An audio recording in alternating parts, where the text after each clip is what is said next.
Hello everyone and welcome to the closing stages of round 4 of the World Tour here at Austria with Racing Club International. Here on co-coms and cameras we've got Ted Edwards and I'm your host Austin Devonshire. I mean, an hour and a half of this race left to go. Martin Lawrence kind of just ran away with it a little bit, but Ted, you've been awake a little bits throughout the night. You're a bit more caught up than I am.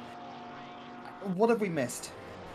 Missed a lot of penalties come through, Austin. Yeah, it's been a wild ride. Obviously, with Split 1 and Split 2 together in the same races. Going to get a little bit messy here and there with the different skill level of the drivers, but it's been very up and down for a lot of cars. We have from the 38 we had last night, we're down to 33 now. So we started with 41 altogether, now we're down to 33, unfortunately. But still a lot of cars going around, as you can see on the track map on the right hand side of the screen. A few cars in the pit lane doing some last pit stop, well, not even last pit stops, there'll be some cars doing a splash and dash at the end. But yeah, so... Sorry Ted, you finish, I was cutting you off, I'm sorry. It's alright. Yeah, it's been interesting. There's been a lot of punctures as well. I just saw about half an hour, 45 minutes ago, the 444 in 12th place. They got a rear left puncture and managed to get it around half the track to the pit lane and do a pit stop. So punctures are a real issue for some of these cars. Obviously we saw two of the BMWs get a front right puncture at the beginning hours of the race yesterday, and I think a lot more got them through the night. There's a few more disconnects as well, which is unfortunate. But you know, these things happen. It's basically like a hardware malfunction in the car, if you like to think of it that way.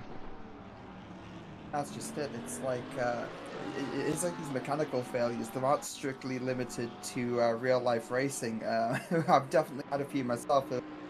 Remember one time, another RCI race actually, standing on the formation that my brake pedal stopped working, and again, these things are unfortunate, but like just like in real life, it is something, you know, sometimes the world around you and the equipment we use does let you down. So this was an added layer of realism, if you want to think of it like that. But still, what would you say? So there's 30 odd cars still on the track, so it's still quite high retention at the end of a 24 hours.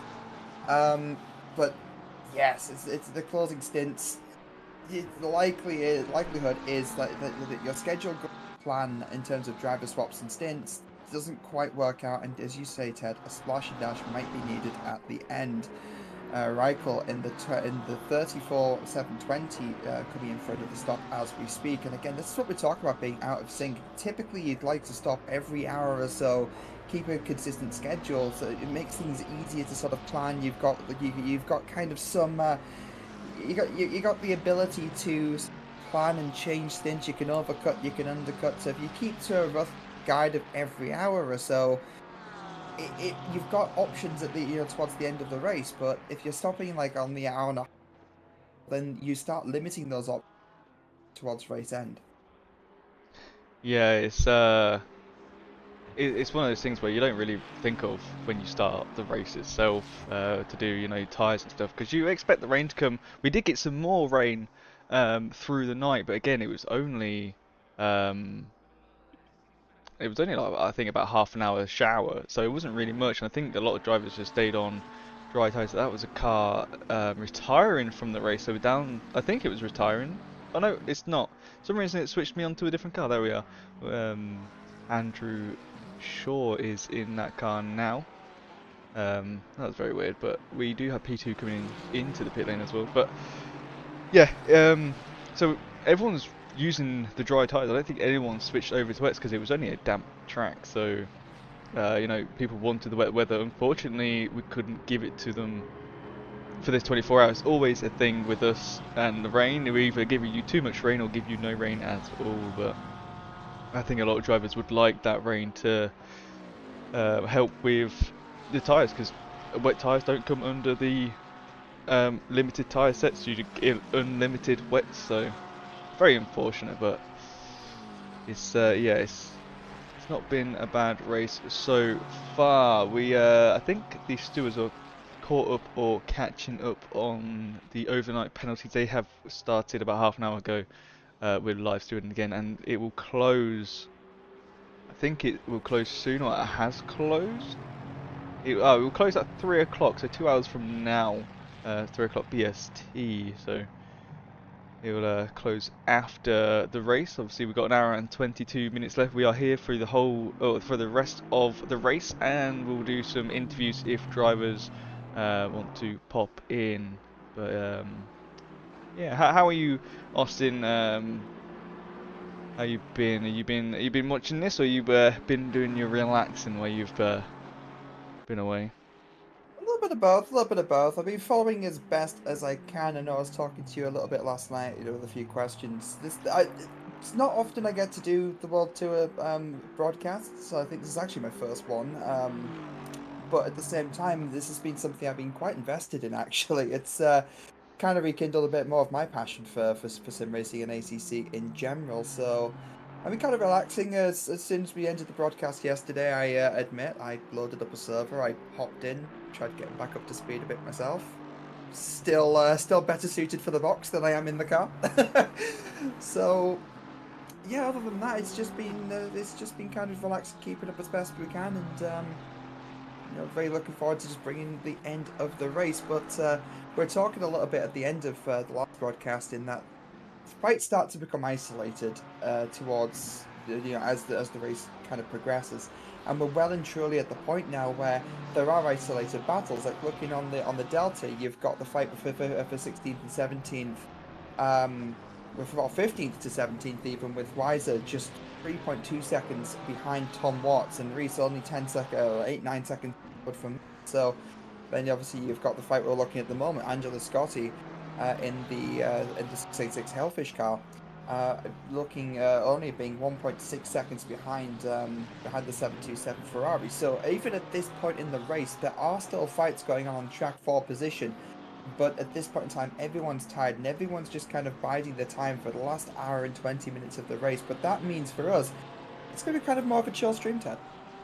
Yeah, it sure is. It's if we look at the top end of the field, you got Martin Lawrence 2 laps ahead of Philip Engman in the 899 NOP car, and they are that was going crazy on my end, but I think they're about a lap ahead of P3, the car we're watching now, the 475 DSRT team. So yeah, it's one of those gaps. The same with fourth place is a lap down from third, fourth, and fifth place is a lap down from fifth.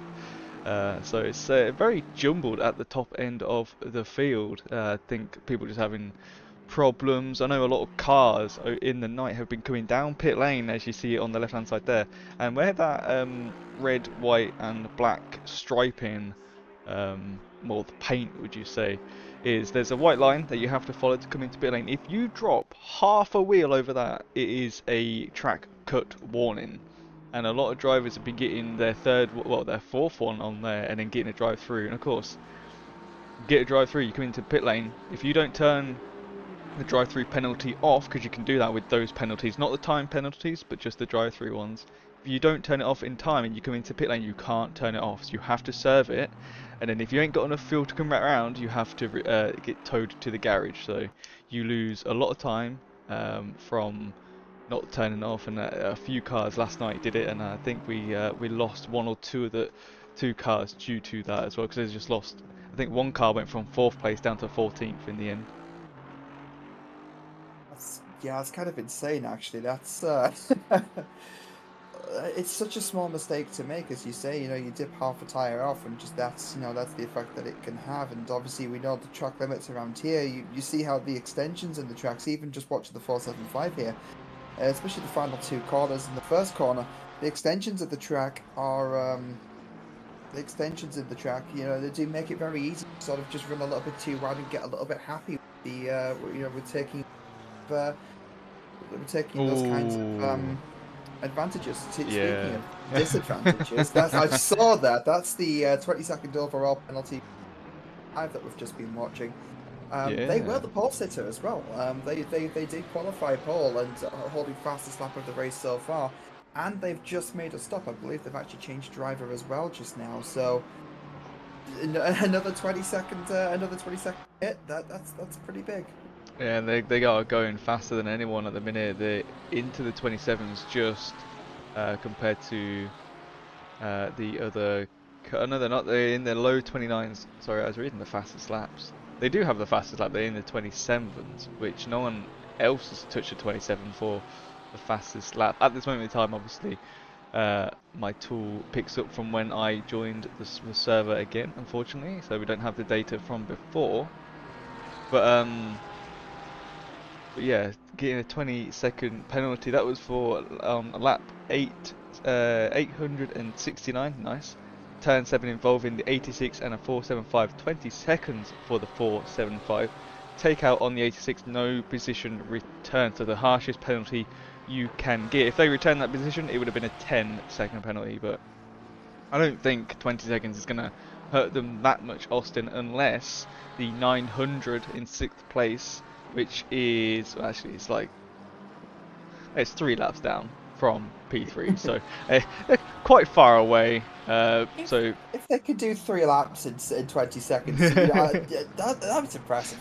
Well, I was thinking about 20 seconds plus if they got their strategy right.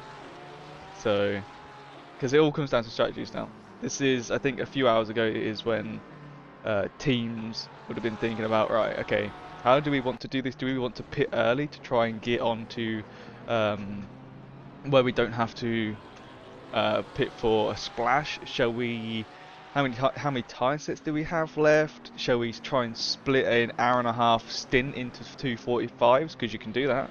If you've got 2 sets left of tyres, or you've got one that's not been used too badly, you can switch onto them. So it's one of them. And with the tyre deck around here, I don't think drivers would want to be running at these temps 32-degree track on a set of tyres for too long. So there's a lot of strategy behind what the guys want to do.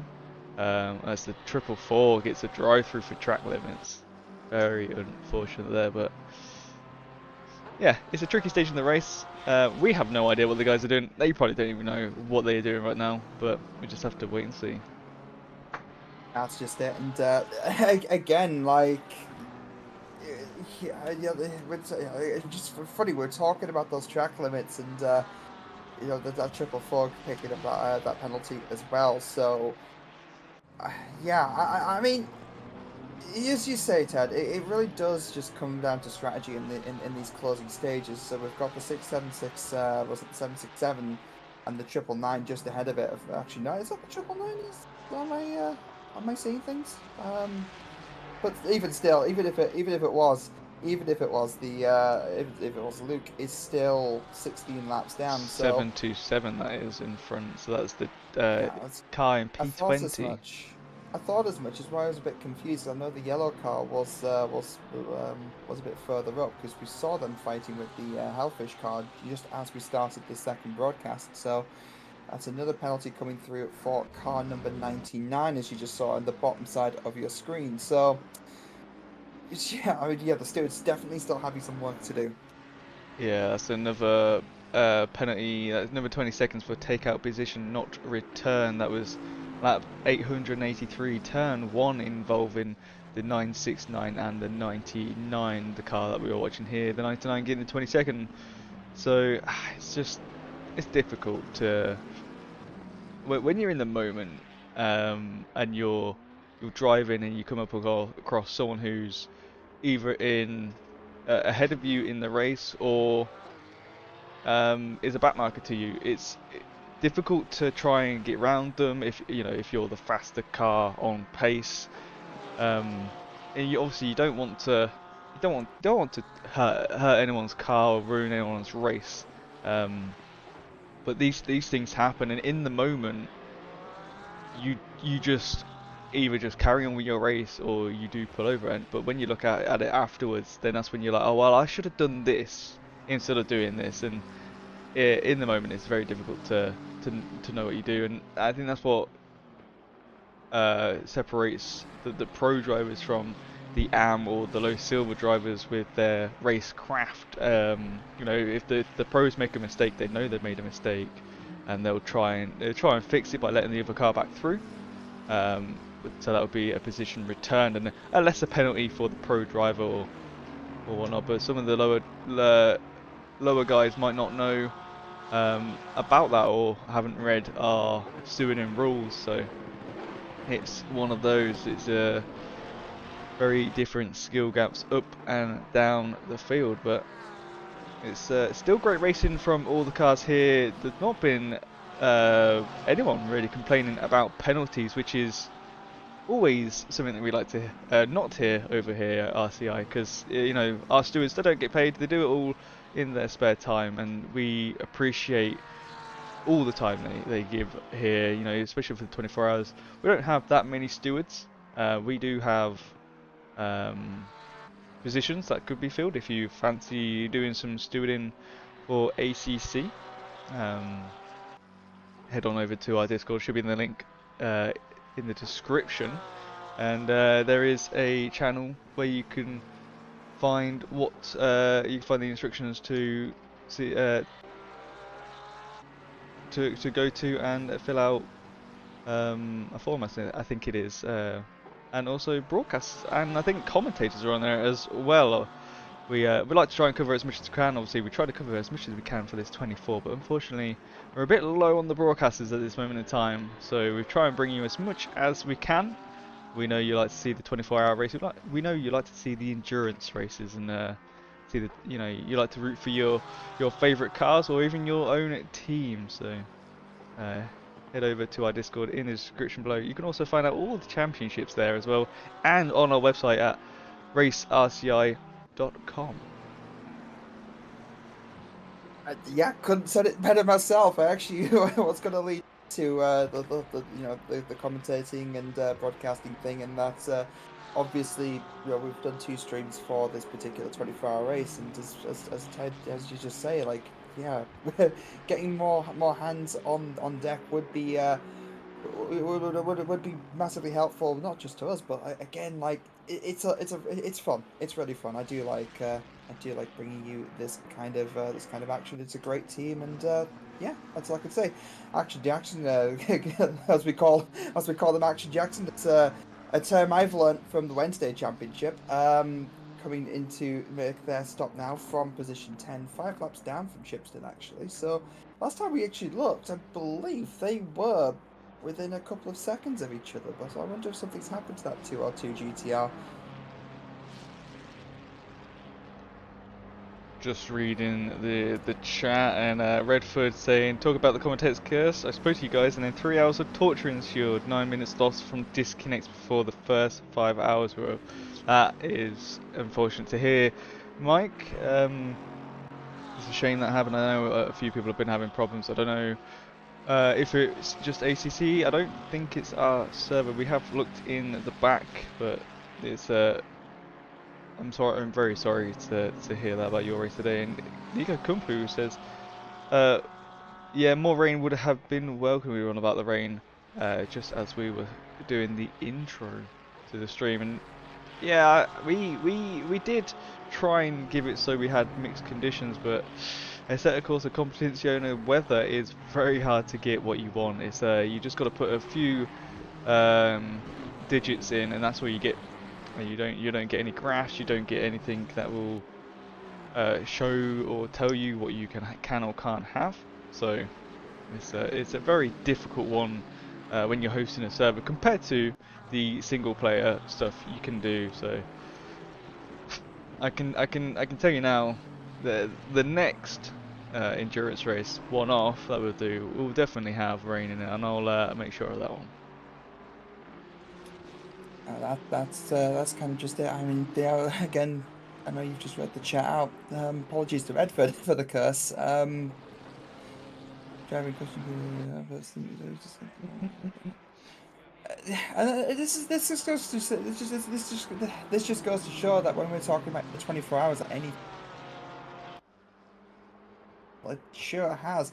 I certainly wasn't expecting to see so many punctures that we've seen throughout the night, and even towards the end of the stream, of the opening stages of this race. We saw 2 punctures in the I believe it was 2 BMWs before we had to end the first stream, and that is quite unusual to see in ACC. Usually we see tyre pressure loss, or sometimes you'll get a tyre pressure loss warning, but to see a full puncture that affects the car in any significant kind of way other than just affecting pace, it's not all that common, and to see so many around here makes me think there's something on the curbs that's causing that, but I can't be entirely certain. Yeah, I don't know if it's down to setups or it's just the track, or it could just be driving style. Like some people probably never had to double stint tires before in a race. Not many communities do it anymore.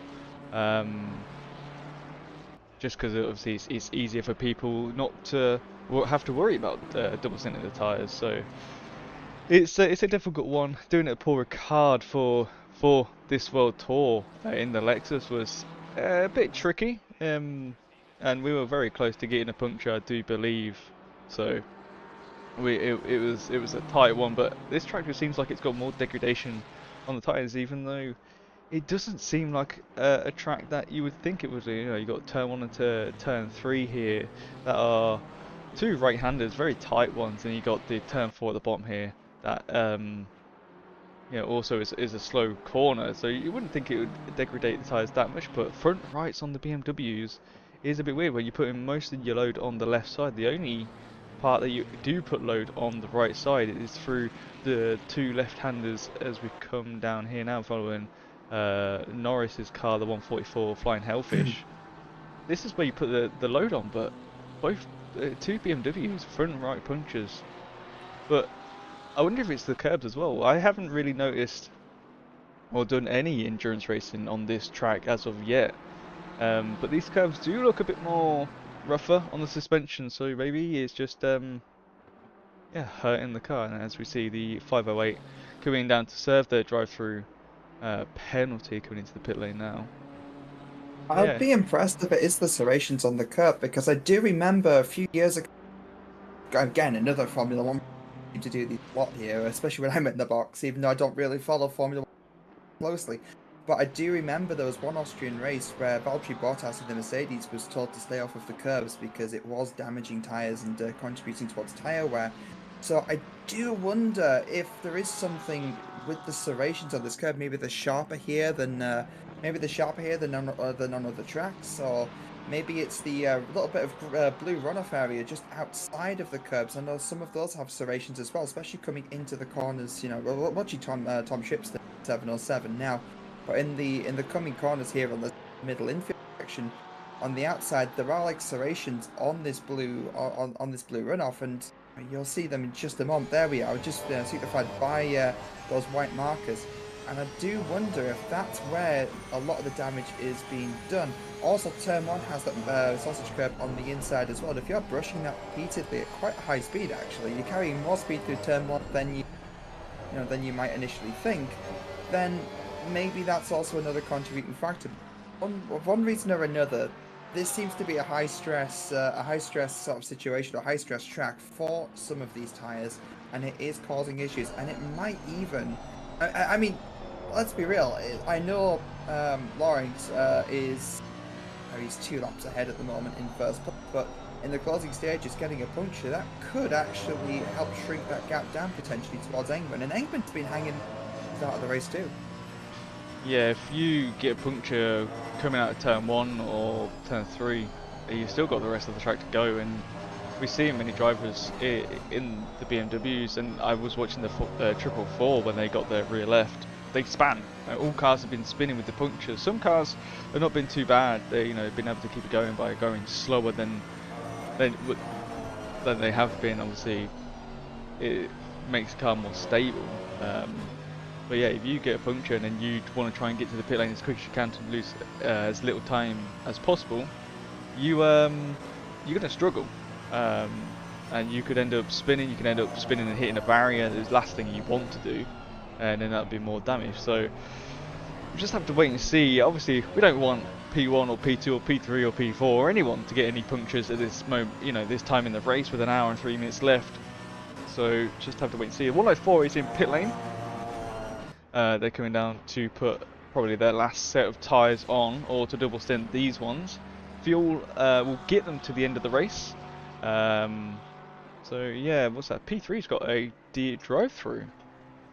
Yeah, they literally just served a 20-second penalty as well, as well as having stopped when we first opened the stream. So 475 not having a fun time of it in the final hour at Austria, but again, they still hold fastest lap of the race. They're still sitting happy on the podium. And I mean, Engman is 2 laps ahead with an hour left to go, so they'd either have to make up a lot of time or something happen further up the field to really have any significant effect on the results. But again, as we've seen, don't discount that. I say that like it's a bleak kind of outlook, but it really, that's a lot of time. We've had connection issues with some of the cars, or some of the cars have had connection issues, and again, it's a very unpredictable phase of the race. It's not like your normal hour sprint, when you first start, just like a normal race day for us here at RCI. It's there's a whole lot more going on. Drivers are tired, the cars are tired, people are carrying damage, strategy comes into play. There's a lot that goes on, and there's the 475 coming in for that drive-through. But do you know, talk about bleak outlooks, do you know it's not a bleak outlook, Ted? What's that? What's not a bleak outlook is getting some setups from GoSetups.com. Ooh, tell me more. Well, I think to tell you more, we'd have to thank our partners. So, speaking of Go Setups, you see there on the screen right now that just changed over to Fanatec, but more on Go Setups. Go Setups is a website that allows you to download, well, they create setups for Assetto Corsa Competizione. So, if you're tired of using the default aggressive, struggling to put setups together yourself because it's a bit of a science to it, let's be real. They offer amazing pro setups to help shave a few seconds off of your lap times. They do save and pro level, and they help here at RCI. Speaking of partners and helping us out at RCI, DigitalMotorsport.com has the sim rig builder that we keep banging on about. It's just that good. So head over to them and spec out a sim rig, and if you need things to put on it, there's a small company that's little known in this hobby in this community called Fanatec, and they do the wheels and pedals you need to put onto these sim rigs if you decide to go ahead and actually get one put through. And I'd recommend it. They do really amazing things. So again, with code in the description down below. And then if you've got all that kit and you want a little bit more to help boost your speed, Driver61 do driver coaching as well. We do have a discount link in the description, so go check those guys out. And of course, a huge thank you to AK Sports who help keep the lights on here at RCI. Yeah, I got some Fanatec pedals. I got the V1s with a few upgrades on. I got a load cell and one of the sensors. I thought were there, a magnet sensor. Can't remember what they're called, but yeah, it's very good. They're very sturdy, and I enjoy them. They made me faster and better on the braking as well, especially in iRacing with the LMP2 cars that don't have a ABS. So yeah, I'd definitely say check out Fanatec for their stuff. I'd like to get a direct drive wheel, and I've been looking at Fanatec for a while because they got that bundle going on with the different bundles. With you got your wheel, you got your base, and you've got pedals for quite a cheap price. So definitely check them out. And Go Setups, I've been using Go Setups for the Ford Mustang, and oh my god, those setups aren't that bad, to be honest, especially for the first iterations. They're very fun and very easy to drive, so definitely check them out as well. But I want to say a big thank you to AK Esports. Is it AK Esports or for AK Esports? Yeah, it used to be for Informatica, but it's Esports now. I'd like to thank them for the server providing for us. We wouldn't be able to do this without them. World Tour wouldn't happen, or our weekly champs. So thank you ever so much, and you can check them out at akesports.it, I believe is the web link, and they're in the description as well. But yeah, I've got a few cars in the pit lane. I think this is the 294 of Weiser. No, this isn't. This is the McLaren. I think this is the 969 or Boris's car. P4 at the moment. Off they go. In Holy P4 chasing down the Aston that's been in pit several times since we restarted the stream. So again, it could be on for a bit of a last stage scrap, but I think they are a few laps down, unfortunately. So it's not. It's a tall order. It's a very tall. This is Triple A. This the Triple A. Yes, of course. The I believe it's the Swiss. Was it the Swiss RC car? Yeah. Swiss RC. Yeah, Swiss race community. They've got two cars running, I believe, if I remember correctly. I think they've also got a BMW running as well. Oh. Well, I'm having a bit of fun with this drone cam at the minute, Austin, as you can tell, but it's nice to see what the track looks like from a different angle. This is the stripe section of the pit entry I was on about earlier on. If you drop a wheel over this white line right in front of the camera, or even half a wheel, I've seen, you can get a cut warning, obviously, if you're on your fourth one, as the RCI Esports car misses it.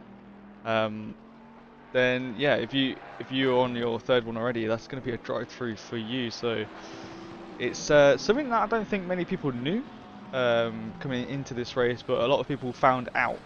So very unfortunate there. But yeah, Martin Laurent is in from first place doing a pit stop. They will be 2 laps ahead at this moment in time, so they ain't got to worry about losing a position in the pit stop, but they'll be taking tyres and fuel for the last 56 minutes of this race.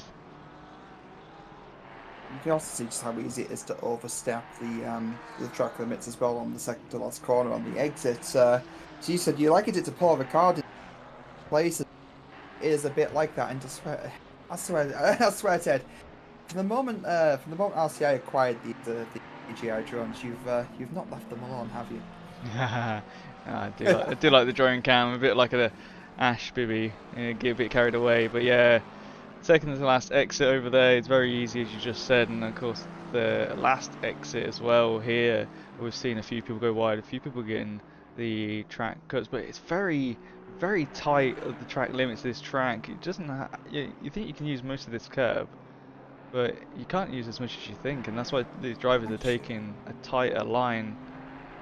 Look at how tall those serrations actually are, though. Maybe that is the cause. That's why I'm getting low. Look at ignore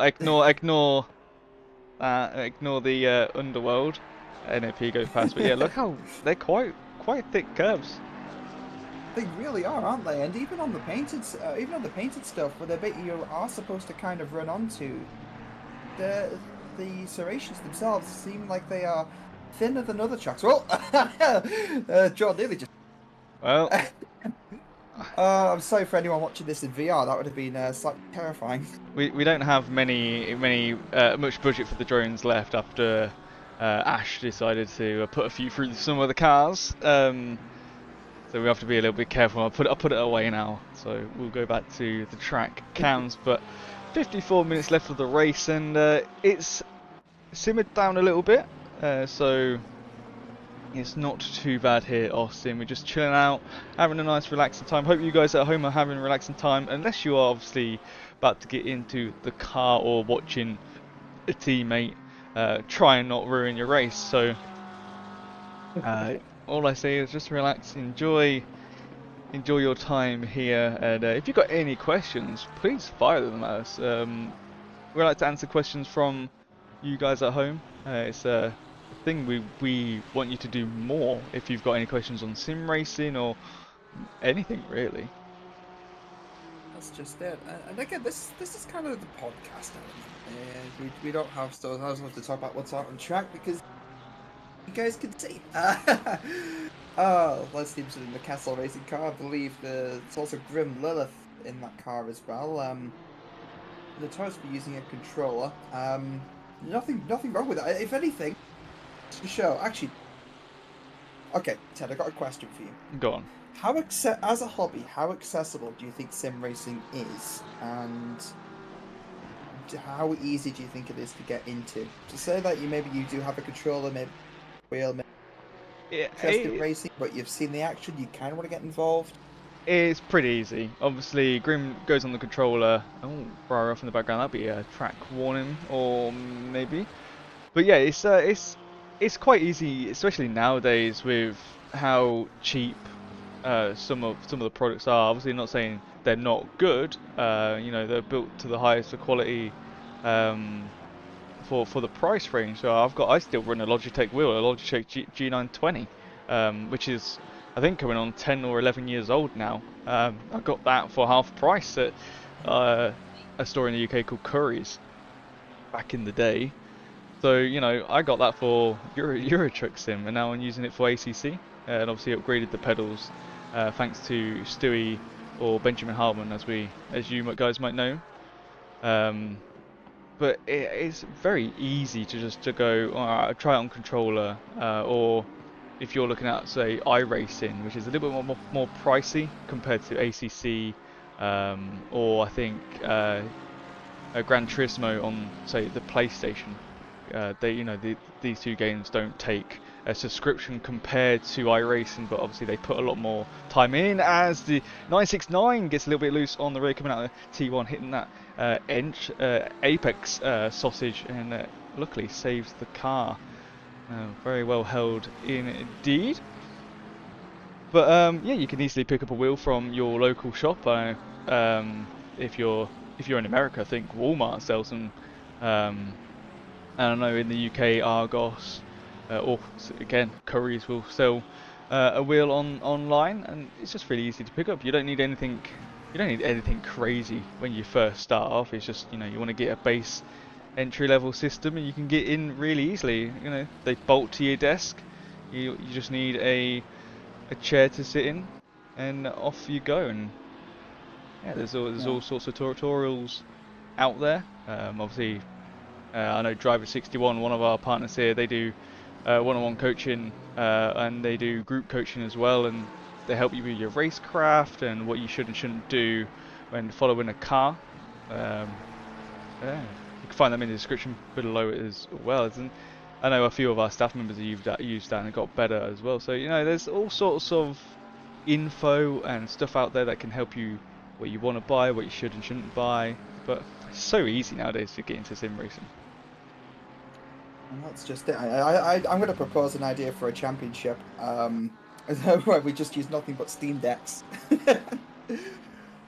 that sounds like it could be an idea, but again, it's that notion of use a controller and that being all you need. I think it's good to break down the notion of that you need all this expensive kit to get started when you don't. I mean, my first wheel, like you, was one of the Logitechs. But I got mine secondhand from, I believe, the TEX.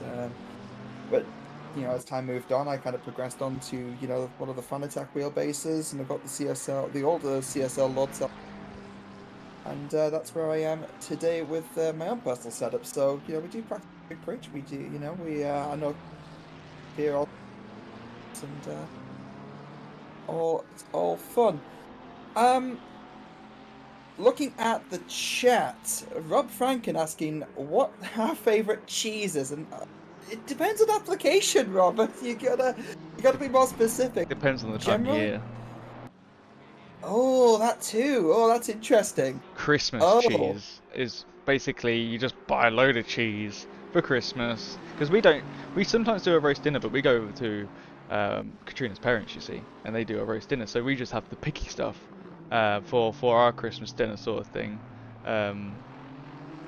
So, you know, cheddar is an easy one. A mild cheddar's nice. I don't mind a stronger cheddar.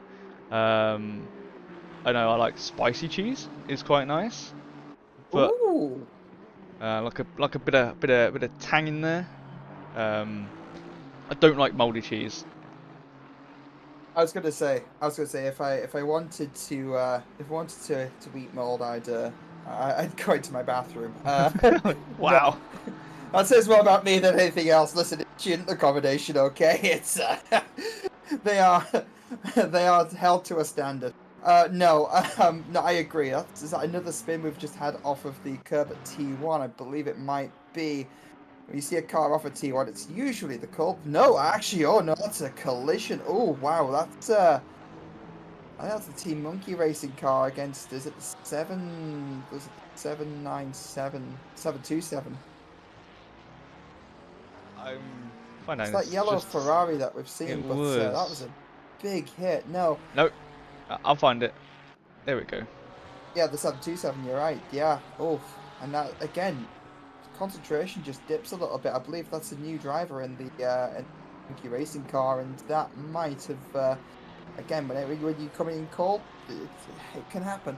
But as far as the cheese thing goes, you're right. Time of year definitely makes it. Also application. I'm not putting red Leicester on a pizza. So, but in general, I like a good red Leicester actually. Yeah, I don't know my cheeses. I don't know them by names. I just know them by like what I like in the cheese. You know, I smoked cheese is quite nice. But I think my go-to cheese would just be a mild cheddar, like something you can put on anything. Yeah, cheddar's quite a versatile cheese. I quite like it. Colin Gee, do we play on GT7? I don't believe. No, we do not. We don't have GT7 here at RCI, but unless that was a question for us. But no, I don't have a PlayStation. I've always looked at the GT series. Obviously, I played it on the PlayStation 1, but I've never gone. Oh, let's buy a PlayStation so I can play one game. That's the problem I have with games that are you know, locked to a specific console.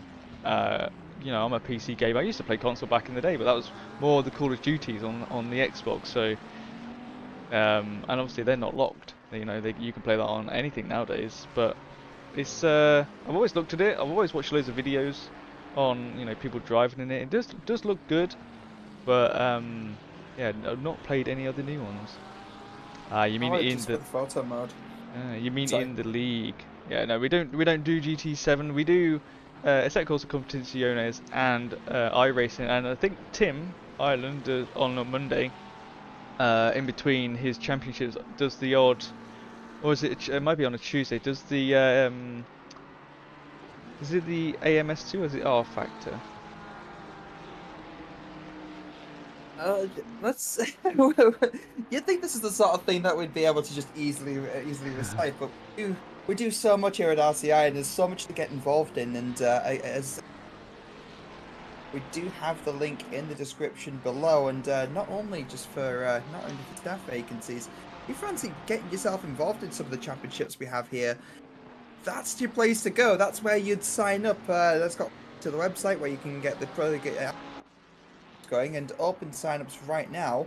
On the 14th of June, we have the Friday GT2 Championship Season 3. That's about to start. On June the 24th, we've got the Mini British GT Season 2. And that, again, is about to start. And, of course, Saturday Night Owl Season 18 is also starting soon. So signups for that are open until June 15th. On the upcoming events that we've got coming up as well, on the 9th of June, we've really slow Sunday Grand Prix starting at Monza, and that's at 3rd of June. That's all the signups are up until the 9th of June, but the next race is on the 23rd. And don't forget, we also still have the Wednesday Sprint Championship Season 1 as well. The championship, the next race is on June the 12th, so next week on Wednesday, and that's in the penultimate round as well. Very close championship. Definitely make sure to tune in for that. And of course, we still have one more round after this, after this in the World Tour as well. So, plenty of things happening here at us. Forgive us for but forgive us for getting a bit confused because we have so much kind of going on at any given time. But yes, no, there's still plenty to get excited about here upcoming. Sure is, and for the first time in a while, if you want to race against me, I'm racing in the Night Owl Season 18. That is my championship that I like to run on the Saturdays, and Season 18 seasons, Austin. That has been going on for a very long time, since RCI started over, I think it was over 3.5, 4 years ago. It might be 4 years ago now. Been a very long time. Was hosted by Mike Jones, and then it took over by Harry Conway for a little bit, and then I took over and still present owner of the championship, and it is a very fun one to do. We got quite a few signups on it. 21 signups, and it goes. First race is next weekend, and obviously Monday Champ is up as well. But it's the Friday GT2 that we're a little bit low on this time around. Season 3, only 11 signups. We need at least 15 to get it going, but we just have to wait and see. But yes, we do like to do our championships around here, and we're trying to do as many as we can that are, you know, we don't want to try and flood you guys with too many. I know that we might have some iRacing stuff coming up as well. More on that in the future. Obviously we did 2 IMSA seasons this year, which were quite fun, and we've done some one-offs to help you guys get ready for the official iRacing 24-hour races and the 12-hour Sebring that was on. But yeah, we hopefully we'll have some one-offs either after next month once we finish Imola for World Tour. We'll try and chuck up some during the summer break. Some of the championships might have a little time off in the summer, as staff like to go and relax and chill out. So we'll try and get some one-offs up. I know everyone's been asking for another Nords. That will be interesting to do again. Obviously, won't be as many classes. I think we're looking at about 3 classes. But I'm not gonna spoil stuff too much. Not yet, anyway. But yeah, 41 minutes left of the race, and it's getting a little bit spicy between some of the cars. I do see the 127 in 16th is really close to the 46. But my tool has died, so I need to fix that just quickly. Please bear Well, with us. well, I've been looking at you guys in the chat as well. Colin Gee, do we do shorter races over on the YouTube chat? Yes, as we say, some of the link. If you follow the Discord, follow the links in there. We do have usually an hour-long race, but we do have Wednesday format, which is slightly different, in that it is 2 30-minute races back to back. So still an hour of racing, but with 2 shorter races at the same time. But these 24-hour events, these are World Tour is kind of like the flagship series, so to speak, and that's why we have the big, longer endurance events within the World Tour. Over on the Twitch chat, apologies for butchering the name, but Abutuin, relatively new to sim racing, can you give a brief idea how to get involved with the structure of the races or the league? Again, following the links to the Discord would be your best bet, and there's a great community of people in there as well. You can ask all the questions you might want to ask, and in terms of getting involved as a driver, the sign-ups for the championships within the Discord, and getting involved in terms of getting involved within RCI as well. That is also, as we said before, that is also the possibility, and we do have the channel there for that too. So that's a good place to start, and as Dutch Dig has also said as well, there are also other places as well, and yeah, no, that's a beautiful thing. This is why I asked the question about sim racing being accessible, Ted, in that you can go all out. You can spend, almost infinite amounts of money on perfecting a sim rig, and just to be able to race, let's be honest, funny pixels on a computer. But on the other end of the scale, the reason why it's such a great community is that it is accessible and everyone could do it. And here's a big moment here, actually. Oh, that's the Team Monkey Racing having a small moment on the outside curb, slowing up just a little bit. You got the 500 car here, the 500 Ferrari, looking at making a move on the inside. This is actually for position as well. 0.193 of a second, so 0.2 of a second separating Pachinka and Pochinka and Badmus as we go in. And again, that Ferrari just looking on the inside of the McLaren, but not able to really make a move. And as we're talking about the start of this broadcast, or the start of the first broadcast, in that there's not really a lot of overtaking opportunities here at Austria. You kind of have to set up. Really, your best bet is setting up for a move around turn 3, but we have seen moves here at the second to last corner as well. There is a slight overlap, but isn't going to be enough for the Ferrari to get its nose on the inside. And this is where you start planning. Turn 1 only really has one line through. It kind of closes in on itself. It's so easy to run too wide if you try to make a move on turn 1. But if you prioritize the exit, if you fall back at the final turn, prioritize your exit into turn 1, and then use the slipstream to pull yourself down towards turn 3, that's an opportunity there.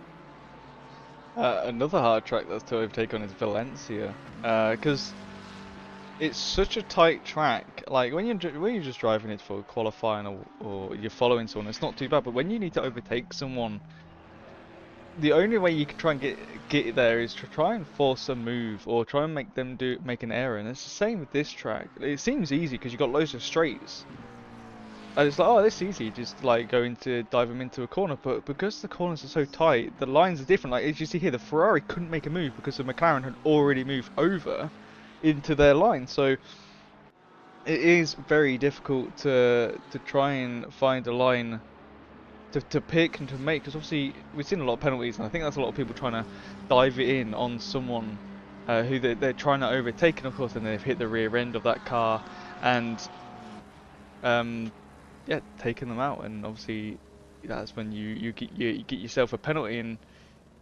it's a little bit of a shame. But like there again, same second to last corner, they're coming into pit lane, staying that white line, because that is a warning.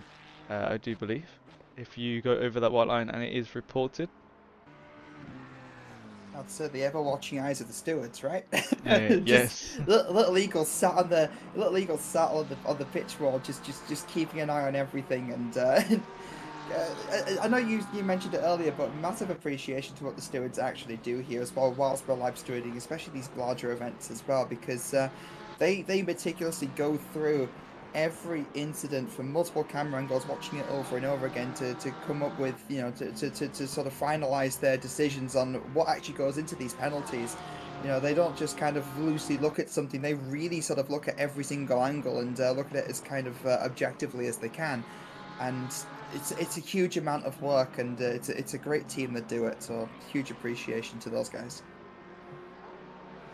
Triple Eight just overtook the 202 of the Nissan Aaron Jackson, moved out of the way, I do believe, being in a different class in silver compared to the Triple Eight of Pro.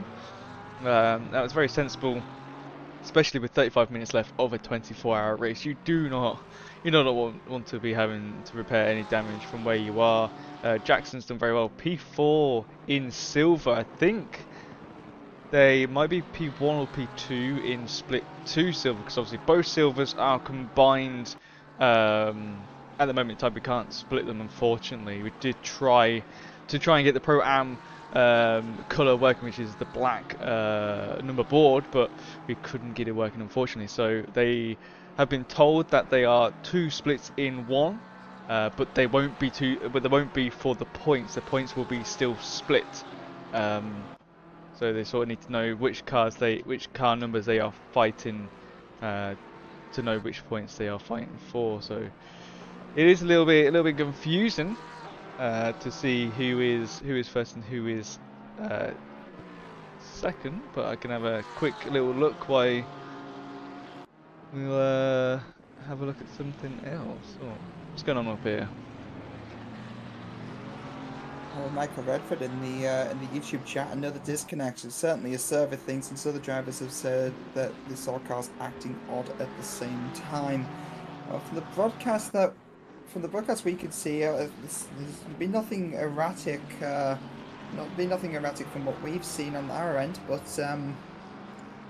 sounds like it's not a great time in the server for you guys at the moment. So 15 minutes from disconnects. Again, it builds into what we were saying about these kind of almost mechanical failures, these technical failures, and yeah, it's never an easy thing to hear. It's obviously not what we want to hear. It's obviously not what you guys want in the race either. So it always just sucks, you know. Looking at things, the third place Aston, the 475, getting caught in a little bit of traffic. I believe that is, yes, that's the yellow Ferrari, the one we've mentioned a few times. That's the 727 that it's just found its way around and lapping, and I believe that's also Engman. That is Engman, actually. That's Engman in P2. So a fight for P2 actually between Van der Kolen and Philip Engman. Engman is 2 laps behind the likes of Grady, who's leading in the 769 Bentley.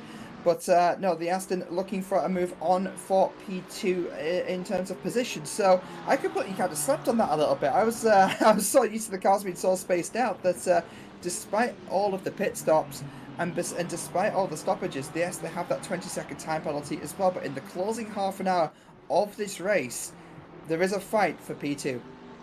Sure is, but Engman did pit at lap 918, so that's about 5 laps ago they pitted, so that's probably why the 475 is behind them now, and I just have to wait and see what the strategy is from that silver car.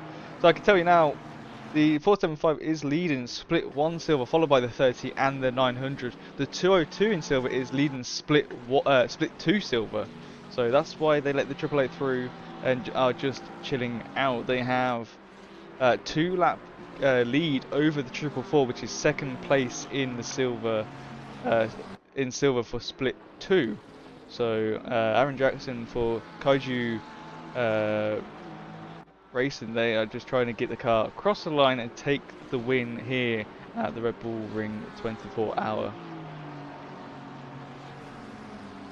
That would definitely seems like it's going to be the way. I mean, half an hour to go. Again, it's not like half an hour at a normal sprint race, is it, Ted? It's a little bit of contact there between the 727 and it's at the 127 as well. So that's another fight for position that's actually currently ongoing. And the 144 is not around. That's the Flying Hellfish car, which is definitely not involved in the current squabble as well. So one of these. The 34 McLaren is, I'm not too sure where on the field they fall. It's 23rd place, so they are actually down on the cars that they are around. But it looks like it does look like the McLaren in front is fighting with that 727 Ferrari. Yes, it is. That's Kuzma in the 127 and the 727 having a bit of a squabble.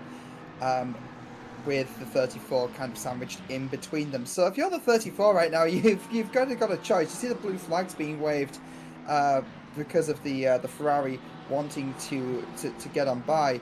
If you're the 34, again, it's one of those traffic management things. Is do you just kind of roll with the pace, and as long as you don't defend against the Ferrari, you've kind of got the right to be on the racing track. It's not like Formula One where you have to kind of peel off now to get out of the way of your blue flags. You do have the right to kind of like exist and keep up racing pace. It's up to the car behind to get by safely, or do you just peel off and let the Ferrari through and then just kind of follow the momentum then, so you kind of keep yourself out the way a little bit, and it reduces the chance of you losing too much time with the pressure of the car behind. There's a bit of a choice to be made there.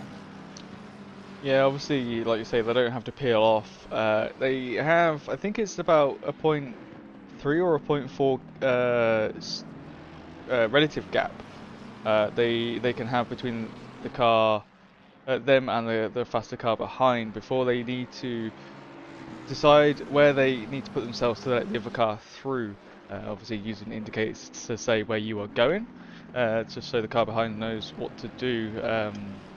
So they don't have to let them through straight away, but they eventually, if they are slower and don't have the pace compared to the car behind, then they'll need to let them through so they're not being blue flagged. And you have to do that within a sector. If you're blocking the car behind for more than a sector by them being under the 0.3, then that can be a penalty for you for blue flag infringement. As we see the 117 come into the pit lane, indicator on to tell the cars behind where they go. Very nicely done as well. And kept it in the white lines, which you need to do, but you need to get on those brakes and don't speed into the pit lane. I've seen a few other cars do that. Some cars being in second gear, which in the pit limiter doesn't activate, put their foot down, and they've sped. So very easy thing to do. It is, and it's not the first time this race that we've seen that happen either. So it does seem to be having an effect, and yeah, as the 117 has come into the pits, I've just noticed is that a poodle on top of the number tag there? They've got a lot of dogs in the car. Can we get a closer look at that, because I've only noticed the one dog, but now you say there's lots, and Sunday it's Sunday afternoon. I want to see some dogs. Let's Oh, okay, so there's the German Shepherds at the bottom there as well. Okay, that's there's obviously a lot of dogs covered up by the thing. And there's cats as well. There's a bit of our feline friends, and a big feline friend on top as well. So I actually did not notice all of that. Obviously, we've been watching them on the broadcast cameras, but again, some of the liveries today, some of the liveries we have in the community they're amazing. Sure, and eagle-eyed viewers might have seen that pit stop was pretty quick. A 50-second pit stop compared to 1 minute 10s, 1 minute 8s that people have been doing. They've only taken the fuel to get them the 27 minutes left of the race, to get them over the line. So they opted just to keep those tyres going. An hour and a half on the same tyres isn't too bad compared to 2 hours or 2 hours and 10 minutes, because if people are pushing the stint timer, which is 65 minutes, then you'll be doing quite a lot longer. But yeah, it's not an easy thing to do. No, it's really not. I mean, double stinking tires is very brave, especially considering the the discourse around the curbs that we've had. Um, P3 still holds fastest lap of the race and has dropped off of P2 just a little bit. We did see a potential fight for second place. Third place is 3.4 seconds behind, plus a 20-second time penalty. Apologies. And in the background there, well, you can. Sorry, I'm not.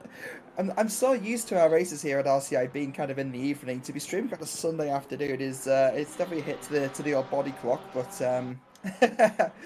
but in the background, that's the lead Bentley. The lead Bentley has gotten by the well, it's lapping the P3 of the 475. That might be a reason as to why the drop off in time.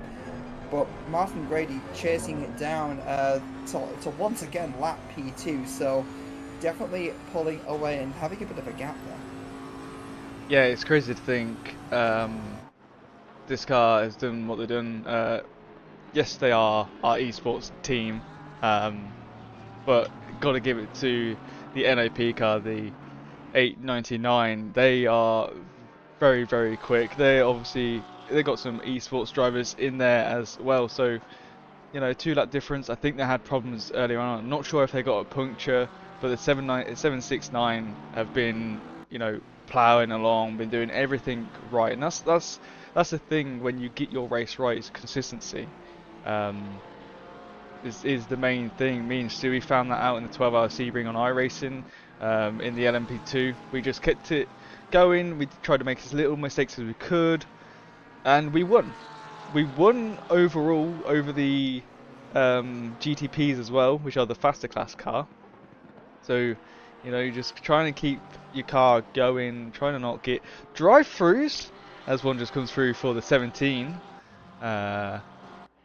Max Farrell in the Simham Rookies car at 17, down in 25th place now. Picks up a drive through. I think that was on the last corner, and he's getting flashed by the is that the Monkey Racing car behind. So it's one of those things. You see the 202 first in Split 2 Silver at the moment. They've just been chilling. They've had a drive through here and there, but they've been carrying on. The 30 in 6th place has been doing very well as well, and that's just the thing, Austin. You just gotta try and make as little mistakes as possible. Try and chill out. If someone's gonna try and make a move on you, let them go through. If they seem a bit more looser than you because they're pushing that harder, just play it safe and try and not cause any fights. Well, that's just it. It's just a case of just dialing back. Where normally you drive it kind of like 90%. Maybe back down to like 80 or 85. Echoing your thought as well. For my team last year, Nürburgring 24 hours on iRacing, we were ultimately for like 3, 4, 5 seconds off of the pace on average. But we still came in P2, just simply because where we were slow on a per lap basis, we just kind of kept our noses clean, just kept it consistent, and you can't stress how important consistency actually is. That even though the team ahead of us were 5 or 6 seconds a lap faster than us on average, way quicker than the rest of the way quicker than the rest of the field, we actually finished on the same lap as them in the end. Yes, they were faster, but they made more mistakes, that kind of cost them over the course of a 24-hour race, and over the course of a 24-hour race.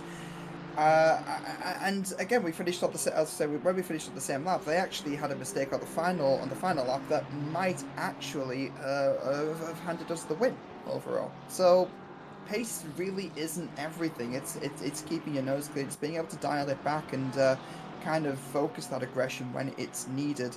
So there's a whole lot more to racing than just outright pace. Yeah, it's one of them things you find out in racing. It's just like when the rain was introduced in iRacing.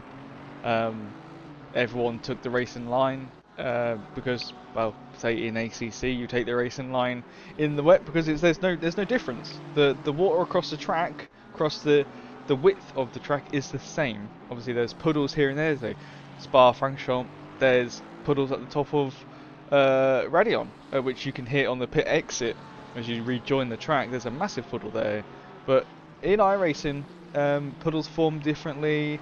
The water moves depending on where the cars have been, which is pretty cool. And it will rain at one part of the track and not the other. Whereas ATC, it rains at the whole track at once. So yeah, in that game as well, you don't take the racing line, you take the wet line, which is off the racing line because there's more grip there because there's no rubber there. There's no rubber been put onto the track, so it's different how you do things in different games. It's different how you adapt, and it's the same for this. It's the same with the double stint of the tyres. You've got to adapt your driving style to the tyres being worn out more than you're used to. If you only do hour-long races or even half an hour-long races, you don't know what tyres are like in after the hour, and they get horrible. They are the worst thing to drive on, especially if you're, say, in the Nissan or in the Porsche. I think is one that struggles a lot as well because of the tyre wear. Number 34 getting a stop go 30 for speeding in the pit lane. That's the harshest penalty that you can get by the game without being disqualified. So they're speeding quite quickly into that pit lane. Very unfortunate from them. Bit of a hurry on God as it turns out. But yeah, again, it's easily done, especially if the pit marker board has been knocked back a little bit. People. I do know like it can be done by accident. It's very easy to hit a marker board, or even if you've just been going for a while and you just kind of lose concentration. And again, this is the stage of the race where concentration really is at a premium. Yeah, it is difficult, but it's one thing you learn after doing a lot of racing over time. It's not something that you should expect to know unless you've watched a lot of racing real life, or you just watch people do the sims, and you might pick up a bit of information. But if you just join straight into sim racing and not know too much, then it's a little bit difficult. But as I said before, there's people out there that can help. Obviously, Driver 61, one of our partners, they help out a lot, and knowing the right people also helps you as well.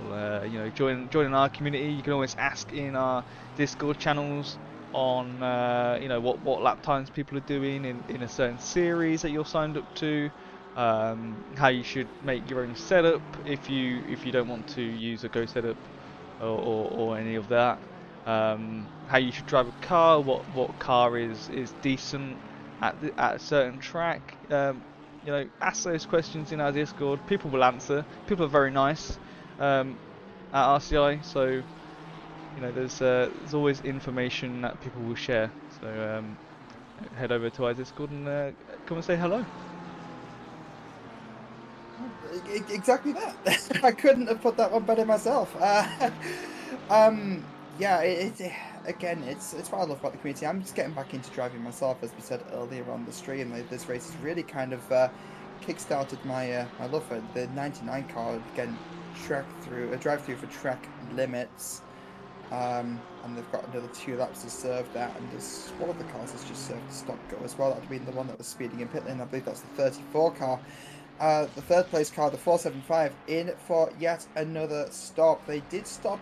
Actually, it would have been about an hour ago now, so this will be a small splash and dash, no doubt, towards the end of the race, but it's always an opportunity to take on tyres as well. I mean, they are down on P2, they were chasing, but with the splash, it's just put them a bit further behind, and they did have that 20-second time penalty to serve as well, so that has put them not down the order, but it has made a gap for Engman, which is going to be very difficult to catch up in the closing. It's only really 17 minutes of the race remaining.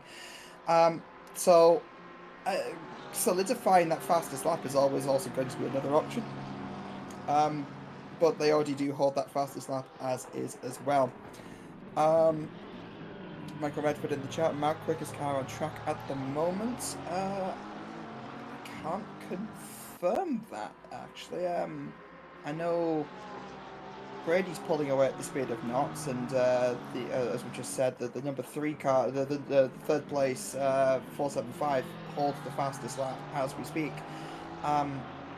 So not entirely certain on that. It's going to be close to the finish for 30th place. And actually, Ted, can we go down and see the battle for 30th? Is that Of one of course the we gaps can. that's quite small?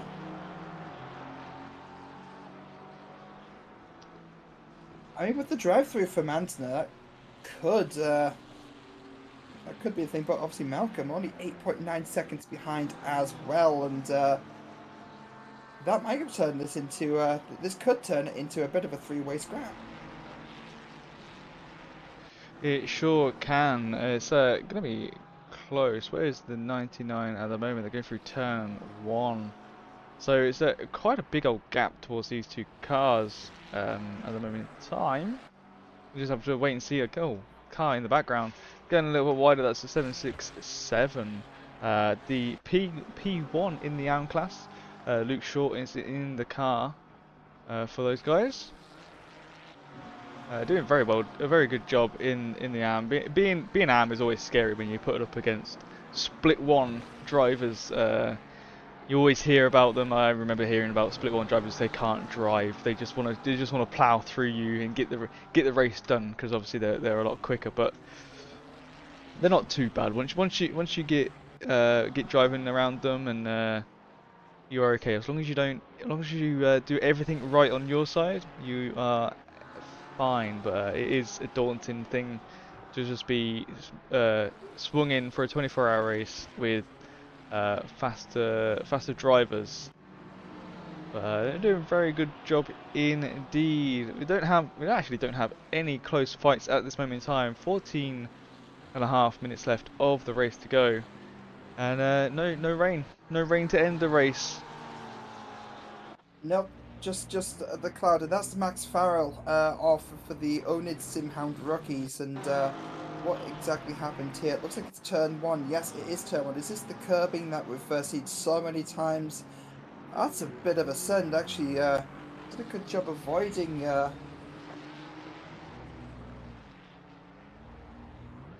That's. Car on the left. What is that Aston? Is that the I believe Onid do have more cars on track, and I believe one of them might be the Aston. There's two of those purple Astons. One has the red splitter, which you see behind now, and one has the yellow splitter. What team is that Aston Martin? If we can flick off and spectate that. Triple Yes, six. That's Onid Racing, so it's part of the same team. So there's the Onid Simhound rookies and the Onid Racing. So it's as I thought. There are 3 Onid cars on the grid then. So there's the 2 Astons and that 1 Porsche, and it looked like the Porsche was trying to let the Aston through, and just got it a little bit wrong there on the brakes.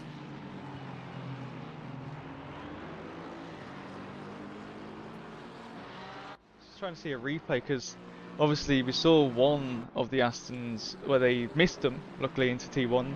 I guess they did the right thing, throttled up to try and get out of the way. Could have ended a lot worse if they got the throttling wrong. But there is another Aston somewhere. I can't remember what number it is, but we'll probably find out at some point. That'll be it, because there's one of the purple Astons with the red trim and one of the purple Astons with the yellow trim. Is that the yellow trim actually up the road? I think it is, Ted. That might be, is it the Brown in the 900? It sure is. So yes, it is. There's the yellow trim car that we were just talking about there as well. So only to have 3 cars on the track, it seems, and nearly taking out one of your teammates. It's never a great feeling. No, it's not, and I've taken out my own teammates before. It's Yeah, but with you, it's deliberate. I'm joking, Ted. I'm sorry. I'm joking. Jesus. I'm sorry. Jesus, Austin. Shots fired. I know they say send it is my middle name, but they said lick the stamp. They said lick the stamp, not send the entire postal service. Oh, that one got me there. 42-second pit stop for Peter Varga in the 508 in 31st place. 2 cars have joined. Oh no, we did have 33. For some reason I thought we had 31 cars. We do have 33 cars still going. The 58 is 7 laps down on the leader, 4 laps down on the 111, but it's still going around in that Lexus. keeping them extra strong in this race. So yeah, Vargo taking just fuel, which makes sense. You don't want to take tyres at this point in the race, unless you've been driving on them for 2 hours. Then you might want to try and chuck on an old set and just finish the race. But yeah, the only close battle at the minute is the 500, trying to catch the 900 in front. No points changes, just an overall position. And pride as well. I think it's always good that as Jesse Lee once said in one of the Wednesday broadcasts, race car gonna race, and or race car gonna race car. And again, it doesn't really matter if there's points on hand or not. If there's another car ahead of you and it's in the same race, and the little bit of dopamine from seeing that 8th position tick down to a 7th, that's more than enough reason to go for the move, I think. Especially if you've got the pace and you can kind of keep up ahead of them and not, and have a good scrap. Sometimes the fun of that is worth it in and of itself. 10 minutes of the race to go. That's 10 minutes. In 10 minutes, we've been going for 24 hours, which is kind of insane to think about. I said at the start of this race, you don't understand how long 24 hours is until you get to the end of something like this. Yeah, it's a very long time, and I know a lot of the drivers, Phil Roberts, Grim Lilith, doing stewarding as well as racing in 2 separate teams. Lilith in the 46, which is being driven at the minute by Les Stevenson, and Phil in the 202, driven by Aaron Jackson. They've both been doing steward duties. Grim's doing the race control, and Phil has been doing head stewarding. And they are completely shattered. I don't think they've slept, or they've had little sleep, like I say, a nap. But yeah, so like I say, like we've said many times before, we thank our stewards. They do not get paid for this. This is off their own back, their own time. They give up their weekend, and a lot of drivers will be getting in the way for some of the takeouts that are happening today. So they've made things even out a little bit between all the drivers and given the respective penalties that they deserve. So we've got to thank them again. Not many of them. If you've had to join them, jump on our Discord and you'll find all the relevant information in there. So exactly that. Speaking of stewarding penalties, that's a 769, making a bit of well, I said a bit of a move. 769 is actually the lead Bentley. How could I miss that? That's another move on the Team Monkey racing car. Just yes, another lap down. I was going to say something and I have completely lost my train of thought, as happens with some of these things. Yeah, no, I've got it. So you're talking about stewarding for the first time I've seen in a long time this race. They've been quite efficient. They've made their way through, and there's no more red penalty boxes on the left-hand side of your screen. So on the delta on the left-hand side, there is no more penalties to be served, at least between positions 1 and 23. There might be a few further down. However, that's a sign that, considering how many penalties we had earlier on in the race and how that penalty board had lit up like a Christmas tree, things are slowly starting to be rectified, all before race finish. And that's just how efficient the stewards are. That's just how good they are at doing what they do. yeah, sure is. Like all the staff members here, from the admins, the event managers, broadcast team, and the stewards, are all efficient. And like I say, none of us get paid for this. We do it for free, to let you guys either watch at home or race on our servers, and just enjoy yourselves, because getting away from the real world every now and then is a good thing. And it's a bit of fun. We like a bit of fun around here. Like to chill out, and yeah, 7 minutes left of this race. It's what a way to end a Sunday. Oh, there goes the 900 going off track at the exit of T1. 900 coming on the inside. 500 on the inside. 900 went off track. Sorry. Well, this is for position as well. Like this isn't lap traffic. This is for position. So the 500 actually making the move there and forcing the 900 into a mistake. It hit the inside curb and had to run wide. Kept it on the track. Could have been worse. We've seen cars spin from that and actually make contact with the wall. God forbid, actually making contact with another car. But 900 did a really, really good job to hold it and keep it out of trouble, but has conceded that position with 6.5 minutes remaining, and that can be heartbreaking in some cases, because you know when you're the hunter becoming the hunter, sometimes it feels really dejecting because it means that you then have to be the active party in this. You have to be the one to actually make the move, but again, some people also thrive off of that. Some people really thrive on having something to actually aim for, have you to be able to see up ahead the car that you're trying to overtake, and some people really, really thrive off of that. So we're about to find out exactly what kind of driver Brown is. Checking on the Twitch chat, we've not checked on you guys in a while, and I apologize. It's Louise4121 with glad you made it before the finish. Glad you did too, and me being a menace. I mean, do you expect anything different from me at this point? I just seen the 45 come through pit lane, not serving a drive through. I don't know if it's resetting driver time, the stint time. I didn't think you could reset the stint time by driving through the pit lane. I thought you had to take some fuel, but I could be wrong. I haven't done that in a while. We normally plan the pit stops out, so we have enough fuel to go to the end or enough stint time to do so. So we just have to wait and see if they need to come back down pit lane again. I'm saying that now. Maybe them trying something a little different. Well, saying that, there's now 2 cars behind the 45, which is the 500 and the 900. 500 wants to take the position away from the 45 because that will give them more points. A second behind is the Ferrari here for Forza Italia PLE Racing. We just have to wait and see. I'm guessing the 45 has reset the stint timer, so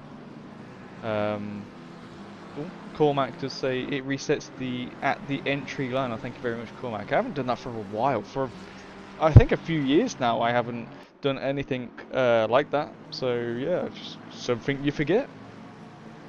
Yeah. There's so many little intricacies to this game.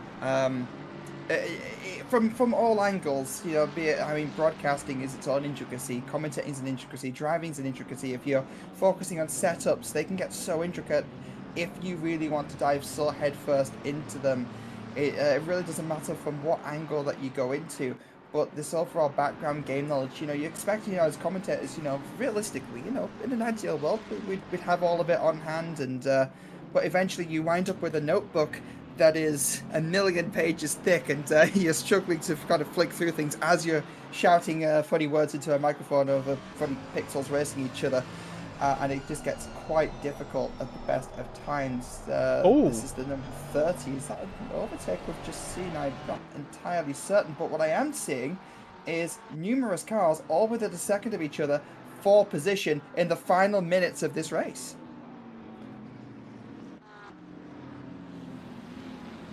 Oh, that's one of the Team Monkey Racing cars. There's 2 Team Monkey Racing cars then. There's, again, another team with 2 cars in. There's a Ferrari and the McLaren, but that's the McLaren. Was that the McLaren? It was a 45. Right? No, the 45. Oh, and they're back in again. Why are they in again, Elston? I wonder if...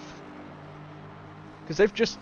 I swear they just came down because they were in front of the 500 trying to defend a position, and then their team car... the Ferrari was the one trying to let lapped cars through, and for some reason the 45 got a bit loose and it went straight on. They are doing a pit stop, so that's very interesting to why, and they're reversing now in the pit lane. Not sure if they forgot to take fuel in the pit stop, or maybe I was right with the stint timer. Not resetting. Maybe you have to do a pit stop, but it's reversing down. Where are they? Which again, I'm not entirely certain is allowed by the game, right? If they're not careful, they might be stuck with a DQ issued by the server. In the 45 car, the brake pedal has broken, so that is confirmed to be a mechanical failure. Oh. according to the This is chat. why It's Moyes in the this is chat. why they're reversing, because they can't brake. They can't brake in the pit lane. That's very, very unfortunate. They were P4, I think P5 at one point, and yeah, Numerous people hardware saying problems failure. with the brakes. Wow. At this stage in the race too, that's kind of insane. But again, goes to what we're saying. Like, you know, these things happen in real life. You know, these 24-hour races in real life are a lot of stress on the cars themselves, and you know, you don't often see too many failures these days. But you know, back when the efficiency of these things are kind of crazy, as we see Prochnika coming right up to the back of Kalata Yud there, almost going into the back of on the apex there. Um, but managing to keep out of trouble, but not taking that position. So looking at there's penalties coming through. The 45 with the stop go 30. That's because they couldn't stop. That's because they couldn't stop time. So that's server issued. But I am not entirely certain what the process actually would be on that. I'm looking in the chat and there's a couple of things being said in there, but I think that's more of a stewarding concern than what we can do here in the box. But no, mechanical failures are never easy. That's a 500 making contact there with the 30, and a little bit of a tap, but the timer has ticked down to absolute 0-10. It sure has. Let's see where our leaders are. Coming to return 3 now, so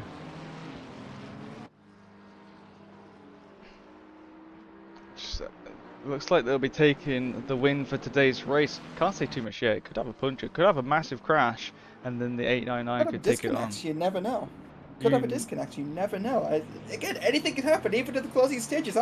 It's quite exciting. There's a few corners to go, but could you imagine the heartbreaking moment you get around the final corner, then just poof? Exactly. Well, here's the 500 and the 900. No, this is a 500 and the 30. Sorry, the 30 being the Mercedes in front. They're still fighting on the last lap for the position. No, there's no points in this. Turn 4 side by side. They're actually, I mean, yeah, Porsche are going for it. Coming up to the middle section of the track now, has the inside line. I mean, Kalatian, are they just going to peel off and let this happen? Or are they going to race to the end? But speaking of racing to the end, this is Martin Grady crossing the line for the Racing Club International esports team. And they'll take the win here today at Austria at the end of 24 hours. Quite a dominant victory, actually. It's still a lap ahead of the likes of Engman, and who is also that's 2 laps ahead of coming up to turn 4 as well. That's how far they are anyway on the same lap, so very far away. But these two still fighting. Oh, the 500 did get through past the 30 in the end. Very well done to those cars, indeed. I think the move was made in that middle section of the track. Philip Engman still crossing, not crossing the line at all, but still crossing over into the middle part of the track, and kind of clear sailing actually to take that P2 position.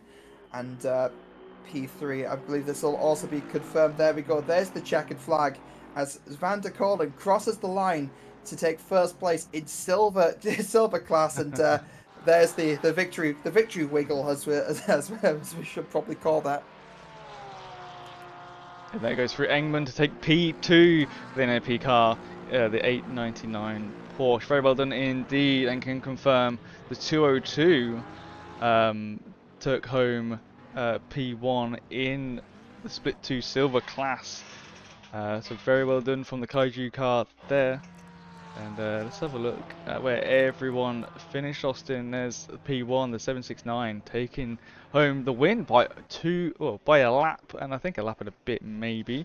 Engman taking home P2 in Pro Split 1 obviously. P4 was P3 in Pro, and third place took home the fastest lap and the win in Split 1 silver. So very well done to the 475.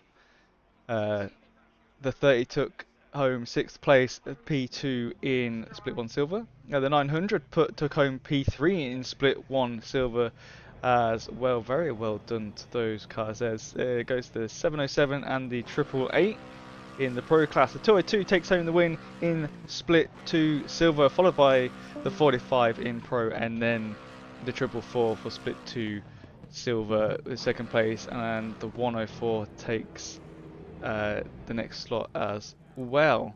It's a little bit confusing because we only know a few numbers that are in each split between Split 1 and Split 2 Silver. Obviously, they're not combined for the points they do split. So there will be on the website for everyone who's driving, and you guys at home. You can all see the standings if you want to follow your favourite car.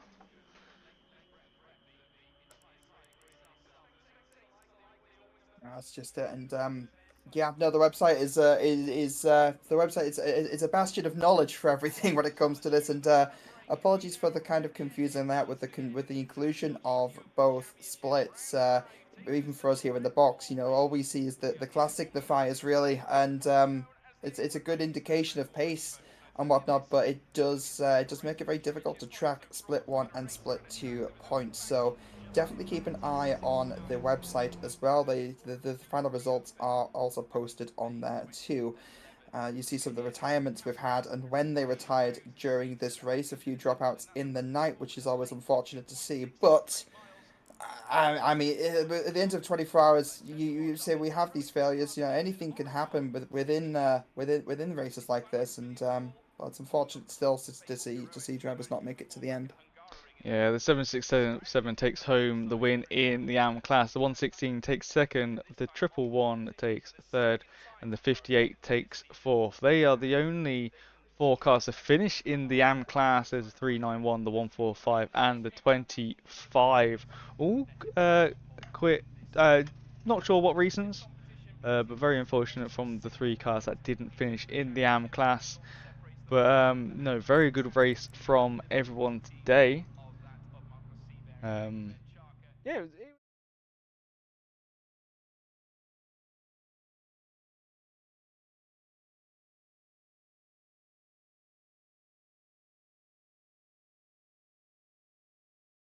Yeah, I'm looking forward to it too. Hopefully, from the streaming standpoint, we can be a bit better prepared for it. But yeah, it's been a lot of fun bringing you the action. And in case you've had a taste of it, you want some more, don't forget.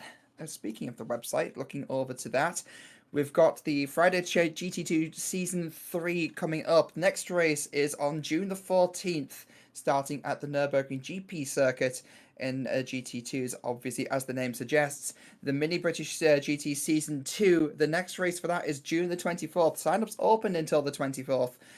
And that's another thing we have upcoming at RCI as well. And of course, as we mentioned earlier, Saturday Night Owl sign-ups open until June the 15th.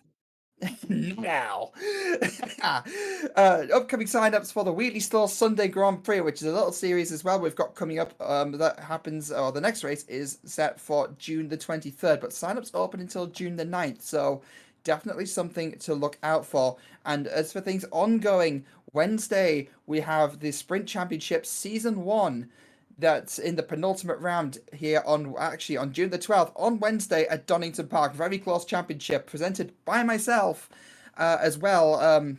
Not sure who's actually with me in the box for that one, but definitely keep an eye, and it's a good opportunity as well to get to know some more of the broadcasting team. And World Tour, the final round coming up as well, so keep an eye out on that. I know we've already given a massive shout out as well, but still a massive thank you to all of the partners that make this possible. Thank you to Driver61, Go Setups, AKE Sports, Fanatec, and Digital Motorsport. So huge thank you to you guys. Thank you to everyone at home for watching and all the drivers for taking part. Ted, it's been a long 24 hours. You've been following this throughout the night as well. What's your thoughts as this thing closes out?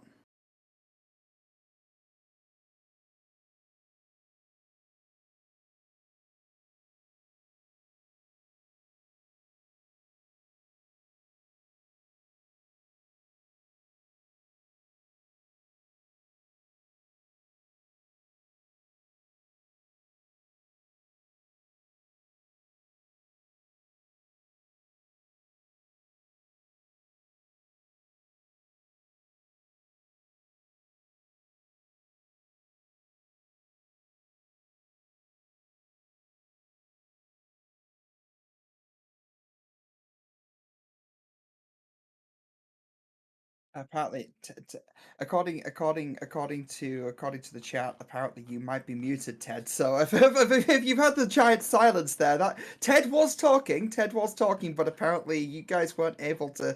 You guys apparently weren't able to hear him.